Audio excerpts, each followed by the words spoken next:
EWTN, el esplendor de la verdad.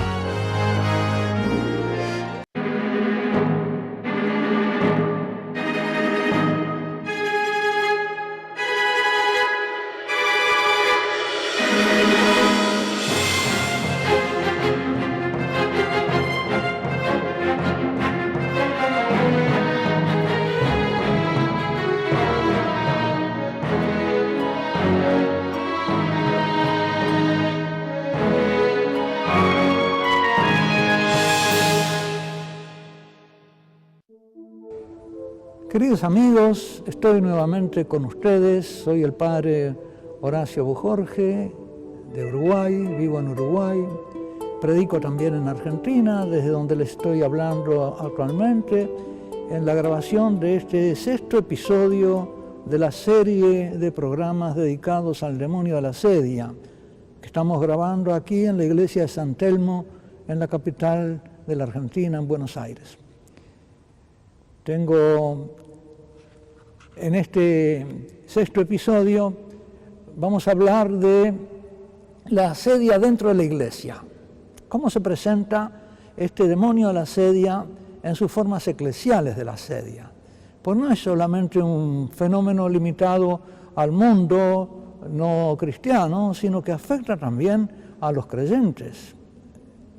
En un episodio anterior, cuando hablábamos de la asedia en las Sagradas Escrituras, vimos cómo San Pedro, nada menos, la piedra, la cabeza de la iglesia, se sentía asedioso ante el anuncio de Jesús, que le hablaba de la cruz, del Calvario, y lo corrigió al Señor. De ninguna manera, Señor, ¿cómo vas a pensar en la crucifixión? San Pedro consideraba que el camino de nuestro Señor tenía que ser el camino del Mesías glorioso, que estableciera un reino político de Dios sobre la tierra, y no podía concebir que el amor de Dios conllevara un sufrimiento tan grande. Y sin embargo, ese es el escándalo de la cruz, que es el amor que se manifiesta en el dolor y el sufrimiento. Muestra la magnitud de su amor precisamente en el sufrimiento que es capaz de sobrellevar con fortaleza por amar, por hacer una obra de amor. Esa revelación, para esa revelación Pedro todavía no estaba maduro. No nos tenemos que extrañar que lo que le pasó al vicario de Cristo en esos primeros momentos nos pase a nosotros a lo largo de la historia de la iglesia, que también nosotros tengamos que sufrir mucho para entrar en el reino de los cielos. Eso se lo dicen ya los apóstoles a los primeros creyentes. Lo leemos en el libro de los Hechos de los Apóstoles. Es necesario que suframos muchas cosas para entrar en el reino de los cielos, para realizarnos como hijos ya desde esta vida. Si el Hijo obedeció al Padre para cumplir la obra de amor del Padre, de esta manera, los que queremos vivir como el Hijo, vivir como hijos, no nos tenemos que asustar tampoco, aunque también el sufrimiento siempre es duro de llevar, pero cuando es el sufrimiento por amor, la fortaleza del amor da la fuerza para sufrir. Y ese sufrimiento es transformador, es salvador, como el de nuestro Señor Jesucristo. Quisiera hablarles entonces hoy acerca de la asedia en la iglesia. El cardenal Schönborn decía hace unos años, dice: me parece que la crisis más profunda que hay en la iglesia consiste en que no nos atrevemos ya a creer en las cosas buenas que Dios obra por medio de quienes le aman. No creer que Dios sigue actuando, y que sigue actuando a través de los que lo aman, y que hace cosas buenas a través de los que lo aman, que Dios interviene en la historia. Hay como en muchos cristianos, como una duda de que Dios puede intervenir en la historia. Parece que estamos como hijos abandonados por el Padre sobre la tierra y que todas las cosas las tenemos que hacer nosotros, que el Padre no interviene en nuestros planes, que nuestras obras no vienen del Padre, que nuestras palabras no vienen del Padre, como que estamos separados del Padre. Tenemos una visión como de huérfanos de Padre vivo. Y prosigue el cardenal: a esa poca fe, no porque falte la fe en el Padre, el Hijo y el Espíritu Santo, recitamos el credo, pero ¿creemos realmente que Dios, que esa Trinidad actúa en la historia a través de nosotros? A esa poca fe intelectual y espiritual, la tradición de los maestros de la vida espiritual le llama asedia. Acá tenemos entonces que hace el diagnóstico de que hay asedia en la iglesia, porque hay ceguera para el bien que Dios obra. Y vamos a ver un poquito más adelante que esa también es la ceguera no solo de los creyentes, sino también la ceguera de los que son llamados naturalistas, que no creen que Dios obre en la historia. Porque nosotros lo creemos, pero después en el concreto fallamos en el ver su obra en una u otra manifestación de su obra. Y prosigue el cardenal, esta asedia es hastío espiritual, como un edema del alma, una hinchazón del alma. Así la llama el padre Evagrio, un padre del desierto, que sumerge al mundo y a la propia vida en una lúgubre tristeza, en un aburrimiento, que priva de todo sabor y esplendor las cosas.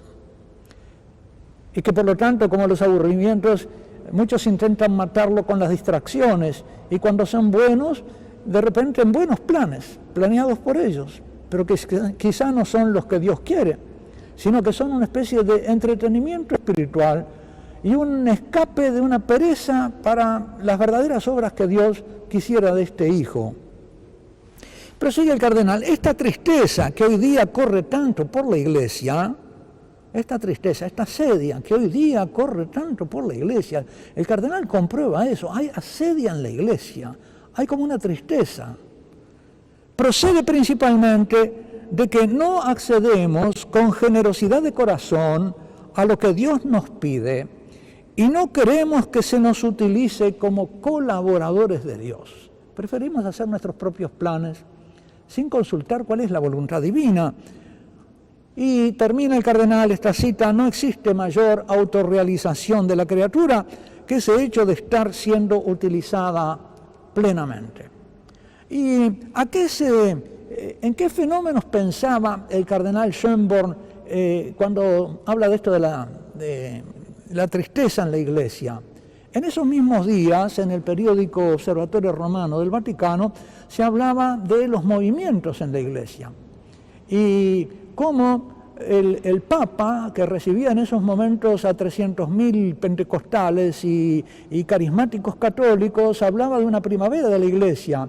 Y sin embargo, contra este movimiento había como en muchos una reserva, como mirando ciertos abusos que sin duda se dan, en todas las cosas se dan abusos, pero que por esos abusos sentían la tentación de rechazar los mismos movimientos y no ver, a causa de esos abusos, que esos movimientos eran obra de Dios. Se privaron entonces del bien por ver el mal adjunto al bien. Y ese es precisamente uno de los principales motivos, como vamos a ver, de esa asedia en la Iglesia. Se ven los abusos que pueden empañar la obra de Dios, porque es una obra de Dios en seres humanos, pero no se ve la obra de Dios que realiza con estos instrumentos, a veces pecadores. Volvemos a referirnos a la asedia de Pedro ante la cruz, que lo lleva a negar a nuestro Señor Jesucristo en el momento crítico, en el patio del sacerdote. Vemos ahí que Jesús no lo rechaza a Pedro por esa caída, y él no deja por eso de ser aquel que el Señor designó para ser la piedra sobre la cual se fundara su iglesia. Es decir, no por una caída de Pedro, de ese tipo, el Señor invalida su obra. La debilidad de Pedro no invalida el carisma que hay en él para conducir a la iglesia. Por lo tanto, eso nos tiene que enseñar la sabiduría divina, que no debemos invalidar las cosas buenas que Dios obra. Como decía el cardenal Schönborn, la tristeza viene porque no vemos el bien y somos como fascinados por el espectáculo del mal. Como que el mal espíritu de la asedia nos muestra solo el mal y nos impide gozarnos con el bien. Y por lo tanto nos hace débiles, porque la fortaleza del amor que viene de gozarnos en el bien nos hace débiles, nos falta esa fortaleza ante el espectáculo del mal, nos abrumamos con el espectáculo del mal. De ahí viene, de la ceguera para el bien, viene la debilidad y la asedia en la iglesia. Por eso, en el estudio que dediqué a este tema de la ceguera en la iglesia se titula Mujer, ¿por qué lloras? Y se refiere al episodio de María Magdalena, que estando en el huerto y teniendo presente a nuestro Señor Jesucristo, sin embargo no lo reconoce, está ciega para la identidad de aquel que tiene adelante. Y es como el modelo de una iglesia o de aquellos que en la iglesia se entristecen y no saben alegrarse en la presencia del resucitado. Lo tenemos vivo entre nosotros y no es la fuente de nuestra alegría. Deberíamos ser para el mundo un ejemplo de viva alegría por la presencia del resucitado y por nuestra fe en la resurrección. Y que nosotros estamos en el camino de la resurrección, que somos la humanidad llamada a resucitar, a vivir eternamente en el abrazo del Padre, como Jesús, que ha sido resucitado precisamente por el abrazo del Padre, porque al Hijo que muere en la cruz para hacer la voluntad del Padre, el Padre no lo abandona a la muerte. El Padre lo resucita, le da vida eterna por su obediencia hasta la muerte y muerte de cruz. Y por lo tanto, ese camino del amor filial es invencible. Y es invencible para Jesucristo y es invencible para nosotros. Y eso debe ser el motivo de la alegría de la iglesia entre las pruebas de la historia, sin temer a las pruebas de la historia. Es lo que debe darle fortaleza a Pedro y darnos fortaleza también a nosotros, sin escandalizarnos por la caída de Pedro, porque conocemos nuestra debilidad y porque sabemos que la fortaleza es obra de la gracia, es obra de que a Magdalena se le revela Jesús resucitado. Si Jesús resucitado no se le hubiera manifestado allí, llamándola por su nombre, hubiera seguido llorando en la presencia de Jesús resucitado y hubiera estado sumida en la asedia, en la tristeza, en vez de ciega para el bien que tenía delante. De esa manera, algo parecido pasa en la iglesia. Ante estos movimientos, por ejemplo, el movimiento carismático, decíamos, pero también otras instituciones de la iglesia que son duramente criticadas a veces por las infidelidades de sus miembros, pero que en sí son obras santas, muy provechosas para la iglesia y obras de Dios, a pesar de las caídas y los defectos humanos. Se oye hablar, ustedes saben bien, no necesito ni nombrarlas, pero ¿cuántas de esas cosas en la iglesia son criticadas por los defectos de sus miembros? ¿Cuántas? Es verdad, es muy triste que nosotros, por nuestras faltas humanas, desautoricemos y descalifiquemos las obras de Dios en nosotros. Es triste. Ese motivo de asedia tenemos que tenerlo, conocerlo y no dejarnos engañar por ese demonio de la asedia que también actúa en la iglesia. Tenemos que ver la vivacidad, no solo de los movimientos, tenemos que ver otras obras de Dios, las apariciones marianas, por ejemplo, que a veces son vistas por algunos con una mirada muy crítica y que rechazan todo y que en algunos casos se pueden dar abusos, en algunos casos se pueden dar engaños, pero por los abusos y engaños no podemos quedar ciegos a esta intervención amorosa de nuestra Madre en la historia, que debe ser también motivo para nosotros de gozo, de alegría, prueba del amor que nos tiene y de la misión que el Hijo les da de ser nuestra Madre, porque al fin nos entregó a su Madre a los pies de la cruz, se lo entregó a San Juan, esta es tu Madre, y en San Juan nos la entregaba a todos. Estos bienes espirituales tienen que ser para nosotros el motivo de la alegría. Allí tenemos la fuente de nuestro gozo, en el amor, en la piedad, en la consideración de los bienes. Dicen los santos padres que el remedio de la asedia está en la consideración agradecida de los bienes recibidos y de las gracias. Acerca de estos movimientos, un escritor francés, el padre René Laurentin, que fue un mariólogo eximio y que estuvo como cronista en el Concilio Vaticano II, que luego se especializó en la investigación de las apariciones marianas en Lourdes, La Salette y ha llegado a la Argentina también, examinando las apariciones o las locuciones en San Nicolás, en Salta. Este teólogo francés nos dice, recordando lo que sucedía en los años después del concilio, en la misma conferencia episcopal francesa, en que había un pesimismo acerca del futuro de la Iglesia en Francia, de cómo el cardenal se levantó en medio de la asamblea de los obispos y le señaló todas las cosas que Dios estaba haciendo en la Iglesia, y cómo crecían las peregrinaciones a Lourdes, crecían los movimientos carismáticos en Francia, había una cantidad de cosas que eran obras de Dios y que daban motivo para ver que la mano del Señor no se ha cortado y sigue activa. Por lo tanto, abrirnos a esas obras de Dios es algo fundamental. Dice, y decía el teólogo René Laurentin, a esto se añaden los lugares de nuevas apariciones que a menudo son ignoradas, despreciadas o reprimidas, calificándolas de fenómenos marginales o desviaciones. Y sin embargo, suscitan un contingente considerable de conversiones, vocaciones y curaciones sorprendentes. Eso es lo que no tenemos que perder de vista, las obras de la gracia. Si un jardinero descorazonado porque en su jardín no brota nada, viera brotar buenos frutos y legumbres en el barbecho de sus alrededores, ¿dudaría acaso? Iría a cultivar el terreno que produce. Por eso es necesario cultivar estas obras de Dios y sí corregir los abusos que pueda haber alrededor de ellas. El gran principio subyacente a esa sabiduría pastoral es el abuso no invalida los usos. El mal no descalifica el bien. No tenemos que perder de vista en la Iglesia los bienes perdurables que tenemos. Tenemos que seguir estimando los sacramentos, el culto de Dios, empeñándonos en que ese culto sea cada vez más digno de Él, la alabanza más fervorosa, la adoración más respetuosa, la acción de gracias más alegre. Y con eso entonces, cultivando en el culto, en la Eucaristía, nuestro gozo de fe y de amor y de caridad, tendremos el antídoto y la vacuna contra la asedia en la Iglesia. Esta asedia en la Iglesia de que estamos hablando tiene también causas exteriores a la Iglesia, pero que actúan dentro de ella.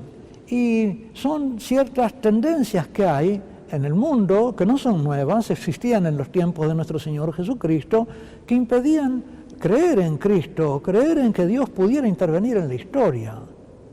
Y en nuestra época, esas corrientes han recibido el nombre de naturalismo, sobre todo en el tiempo del Concilio Vaticano I, y de modernismo, a partir del Papa San Pío X, en su encíclica Lamentabili, en que habla precisamente de esa negación de la revelación histórica de Dios.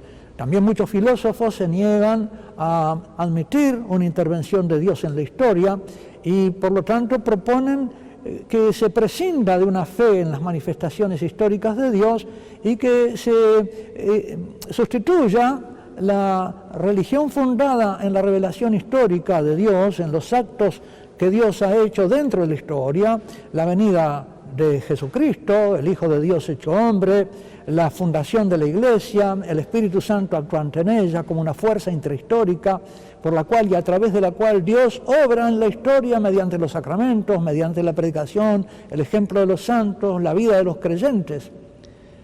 Toda esa obra de Dios es negada por los naturalistas.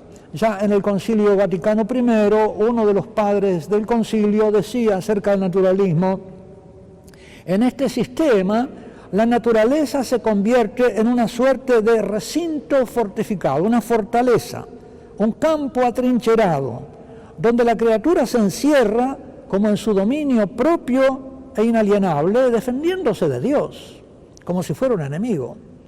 Allí se instala como si fuese completamente dueña de sí misma, provista de derechos imprescriptibles ante Dios, teniendo que pedir cuentas sin nunca tener que darlas. Desde allí considera los caminos de Dios, sus proposiciones y decisiones, o al menos lo que se le presenta como tal, y juzga de todo con absoluta independencia. Esta soberanía del hombre encarnada en la soberanía del pueblo. En resumen, la naturaleza es el único y verdadero tesoro. Dios no tiene derecho a intervenir en ella, está en la mano del hombre. Algunos dicen es el arquitecto que construye el universo, pero el arquitecto que no venga a vivir en la casa. La casa es nuestra. El cardenal Pi decía, viendo al naturalismo, que era una abdicación del hombre al llamado a la grandeza, que el hombre no quería aceptar la grandeza que Dios le propone, que es precisamente la divinización, es la oferta de nuestro Señor Jesucristo. Viene a traer la oferta de la vida divina para los hombres, de una infusión de la gracia en la humanidad a través de los creyentes, para transformar la vida de la humanidad, el cuerpo místico de Cristo sobre la tierra.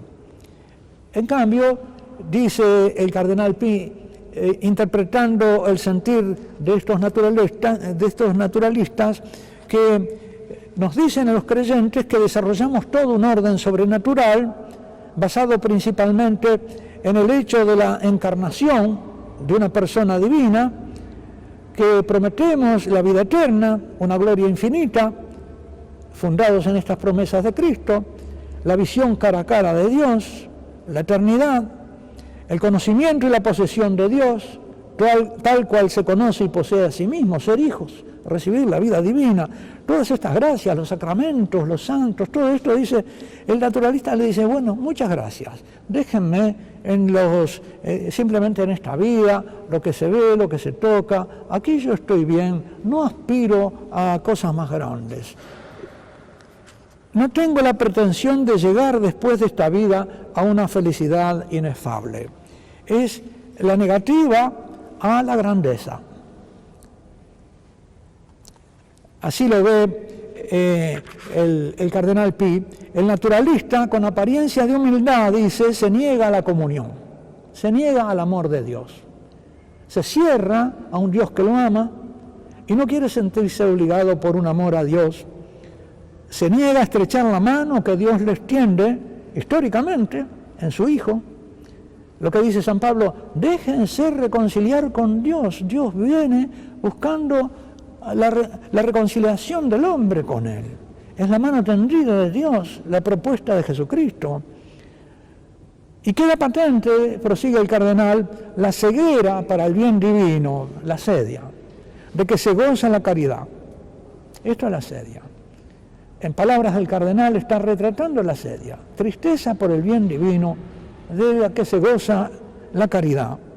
La sedia como una ceguera para el bien, más aún, como una consideración de que el bien ofrecido por Dios es un mal, que le quita al hombre la libertad dentro de los límites de la naturaleza sin Dios, para hacer lo que Él quiera, una voluntad sin límite ninguno, una voluntad que no está encauzada por los cauces del amor, de la relación recíproca con el Dios amoroso. Sin embargo, nuestro Señor Jesucristo nos dice todo lo contrario, que lo que hace libre al hombre verdaderamente es vivir como hijos, que el que vive como hijo, el que vive como el Hijo, ese es el verdaderamente libre, porque queda libre para hacer la voluntad del Padre, y de esa manera realizarse a sí mismo dentro de los cauces bienaventurados de la voluntad divina sobre él, y realizar así también, como colaborador en el gobierno de la providencia divina, los planes gloriosos de Dios para la humanidad, porque Dios tiene para la humanidad un designio amoroso, divino y eterno, del cual nos hablan las Escrituras, poniendo al principio y al fin de las Sagradas Escrituras un banquete de bodas. Comienza con el banquete de bodas de Adán y Eva, termina con el banquete de bodas de la Iglesia y del Señor que vuelve resucitado y glorioso a celebrar las bodas eternas. todo el designio divino de Dios lo revela la Sagrada Escritura como un proceso histórico que apunta a la realización del designio divino, del comienzo. Esta visión gloriosa y gozosa es como el alma, el corazón de la alegría cristiana, y no la deben perturbar las vicisitudes históricas ni el intento de abolición del plan divino por este espíritu de la tristeza, por este espíritu de la asedia, que es el opositor, el antagonista de Dios, el ángel rebelde, el ángel para el cual Dios es malo. Eso es la asedia, decir que Dios es malo. Dice la Sagrada Escritura que por envidia del demonio entró la muerte en el mundo, y por eso encuentran la muerte aquellos que le obedecen y se dejan llevar por él. El demonio calumnia la obra de Dios, señala males, apartando la vista de los bienes, trata de destruir los bienes divinos, desautorizándolos. Y esa es la constante siempre de las obras demoníacas, que invocan un defecto del bien, porque claro, ninguna obra creada es perfecta absolutamente, sino que participa de perfecciones divinas, y también el ser humano que está herido por el pecado original, en él se mezcla la sanación, el proceso de sanación divina con los errores de su naturaleza, la herencia pecadora del pecado de los primeros padres. Pero eso que el demonio invoca, la imperfección de las obras humanas para invalidar totalmente la obra de la gracia en los rescatados, en los redimidos, e incluso en los hombres bien dispuestos, en los que la gracia obra llevándolos hacia Dios. Esa es la esencia del fenómeno de la asedia también dentro de la Iglesia. Por eso, queridos hermanos, tenemos que darnos cuenta de este peligro de entristecernos en la Iglesia, no abismarnos en la contemplación, en esa especie de fascinación, de encandilamiento del resplandor del mal con que el demonio nos quiere enceguecer para la percepción de los bienes de Dios, que son siempre mucho mayores. La percepción de la creación, la percepción de la salvación, la contemplación de los misterios divinos, la celebración del culto divino. Tenemos en nosotros, queridos bautizados, la gracia del Espíritu Santo que nos da la fe para conocer y alegrarnos de estos misterios divinos, para celebrarnos con amor y para abrirnos sobre todo a los bienes eternos que nos están propuestos por la virtud de la esperanza, al abrazo eterno con el Padre, al triunfo del amor en nosotros y para siempre.